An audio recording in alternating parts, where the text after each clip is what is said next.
चिन्मयी साहू कौन न्याय दौरान कौन से न्याय करुँच आप कहतु एसपी साहब एसपी महादेव जदि आज न बुझे आज मुझे विष खाई मरमी ना पेट्रोल ढाल निआ लगे मरमी निआ लगे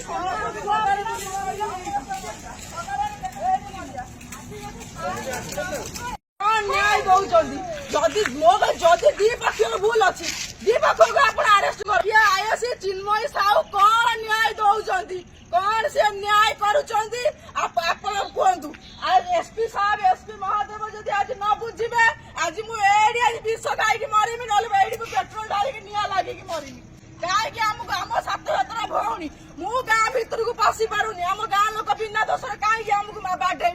आम खाली झील पिला गुड़ा आम भाई ना कि बापा ना कई भी आम ना 7टा भौणी आज्ञा मो विधवा माँ मो सान सान भौणी गुड़ा से हाथ में किला बाउंस से धरी पारे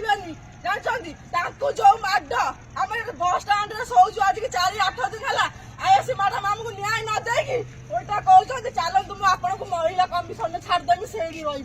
राति अधार आम कह 12टा राति कह चल मुझे छाड़देवी महिला कमिशन में तो आप न्याय दे पारे थाना रही आप करेंगे कौन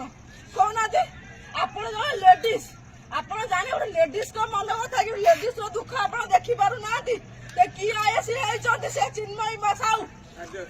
साहू कि